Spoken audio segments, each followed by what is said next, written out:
Alright everybody, it's been a couple days, but I do have the cylinder head back. I just went and picked it up from the machine shop. I didn't have my camera with me, and I tried to record it with my cell phone, but now for some reason almost everything I record with the cell phone gets corrupted when I try to like move it onto the computer. So yeah, I don't know why. I probably need another cell phone, but I don't need to record with it anyway. So we're right here with the Mustang, and we'll pop the trunk open and show you the cylinder head. But basically, he didn't have to do any of the valves. He said all the valves were seated and sealed and good. Ugh. He said none of the stem seals looked bad. Only thing he had to do, I think he said he did 10 thousandths on the head, resurfacing it, well, decking it. But yeah, so the top of it looks the same. He did put it in the like clean tank or something. I don't know what it's called. Ugh. Let me flip it over. Ugh. Let me set this down. Alrighty, and here we go. So if we're looking right here,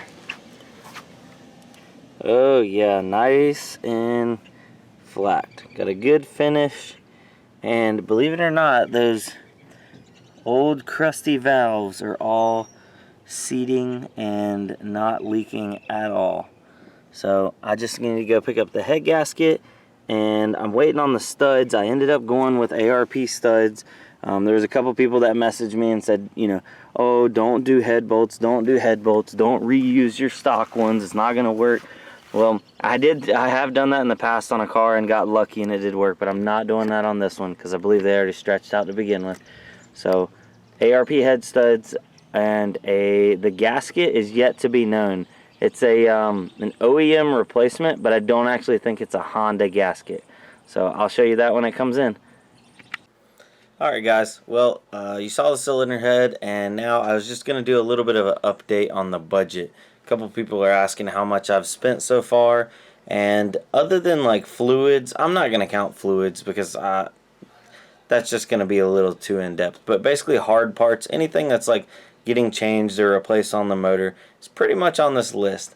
If I forgot anything, I'm pretty sure most of y'all would correct me.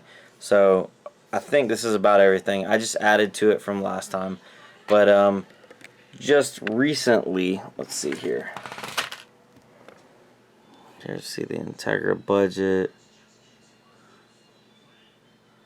Alright, where are we at from last time? Okay, resurfaced the cylinder head, that was 60. OEM head gasket, 100. Valve cover gasket, 20. Cam seals, there were 15. A new front main seal of 10.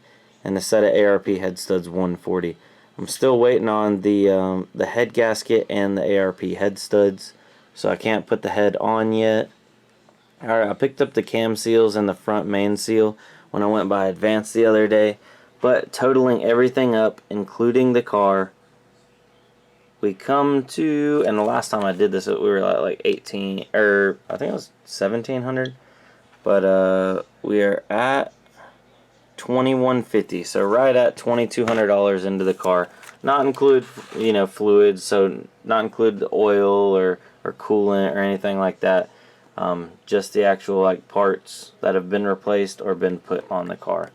So we're not doing too bad. We're still within the budget. The original budget was $3,000 for 300 horsepower. So I have room to grow in case I need to throw some more on it. If I can't make it there on pump gas safely, then we may go over to E85 and I may have to redo the fuel system, bigger injectors and a little bit more fuel pump. But hopefully I think we'll be able to get there, and we really shouldn't run into any more issues. I'm not going to say we're not going to run into any more issues because I've had nothing but issues out of this car, but that is half the fun of, you know, a project car. If everything went perfect, then everybody would do it. So, and especially on this kind of budget. Most people are like, oh, you can't do it, it's not enough money. Well, it's not that you can't do it, it's just you run into tons of problems because you always have something going on. Head gasket, you know what, that happened. Motor had a lot of miles on it. Also, when I was taking the head bolts off, I don't think I said this in the video, but a couple of them were extremely tight. and then a couple of the other ones not so much. So whoever did the head gasket may have had uneven pressure on it, and that's why it popped with such low amount of boost going through it. So new MLS, like an OEM head gasket, and those ARPs should be able to hold it down tight. The head was resurfaced this time, so now it's nice and flat. This cat is just like, just rub your head on there. Anyway, so shouldn't have any problems after that. Maybe hopefully by in the next week I'll have everything and be able to put it on next weekend.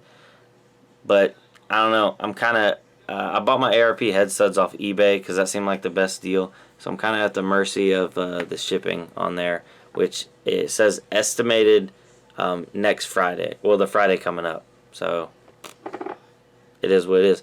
But I have some clips. I went down and helped my buddy Evan. We put his car on the rollers. It's a turbo Cobalt. I'll throw those in right here in a second. We were doing some data logging and running of the car on the dyno, and then we would email it off, and he had a remote tuner emailing us back tunes. So we were not tuning the car, just FYI. We were just running the car on the dyno. It was originally a supercharged Cobalt, and he had switched it over to a turbo setup. It's got like a CX Racing, like a Chinese turbo on it, but everything else is pretty much pieced together from like ZZP stuff, and this car sounds good. Like the blow-off valve is so loud. You can't even, the video doesn't do it justice. But, so, yeah, thanks for watching, and I'll throw those clips in right now. I'll see you on the next video. Alright guys, this video is going to be a little bit different. I'm going down to the dyno to help out Evan. They were tuning on his Cobalt, and they ran into some issues, and James at J Mills Tuning, he was just like, you know what, maybe we need to call somebody. I'm not 100% knowing what's going on, because he's actually, this is his first Ecotech that he's tuned. Normally he just turns them away, but since it was a friend, he was going to try to help him out, and for making any kind of big power, he's just a little bit nervous because it's running into some, it's like closing the throttle body, because it's electronic throttle body. When it gets to like 5,000 RPM, anytime he hits like 17 PSI, they think it may be like some, like the supercharger boost cut where it's like the bypass valve. I don't know. But James is actually not going to be there this evening, and we're remote tuning it. So Evan doesn't know how to use the dyno, so I'm going to try to do the pulls, which I'm kind of nervous about it because that means I got to pay attention to see if it's running lean or running rich or whatever, and then kind of, I guess, give him feedback and do logs.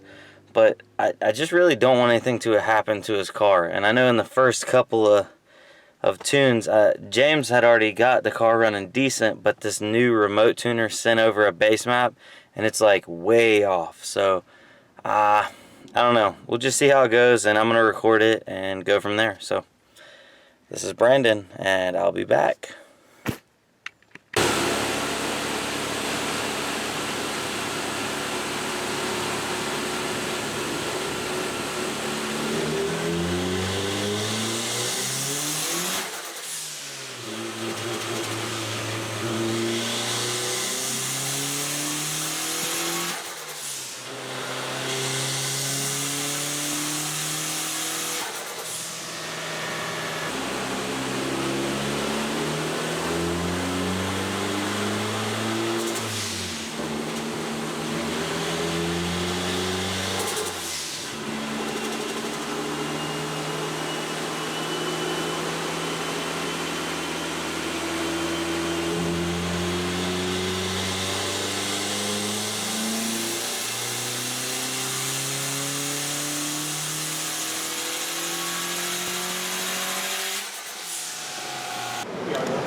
Alright, so we got a couple email tunes.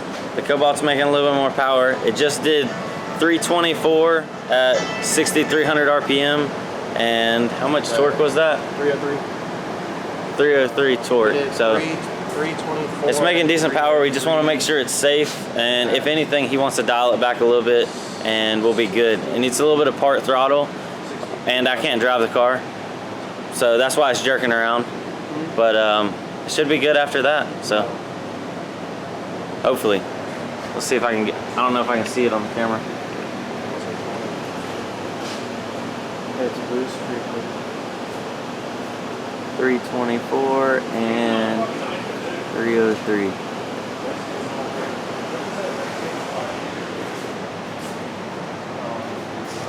What do you think about it? These are AG reps, you know? They are? Those look nice. Okay. What do you think about the Cobalt? It's a Cobalt, dude. It's a buster car. So I need a bigger wastegate now? Nah, you'll be alright. How do you feel about your car? It's scary. That ain't scary. Take a time off. It's never been that loud. Like, you get up there and That's not a supercharger, man. It's a whole animal in the street, bro. She ain't whining no more. no, the turbo is a different animal. It's gonna be a lot better on the street, man.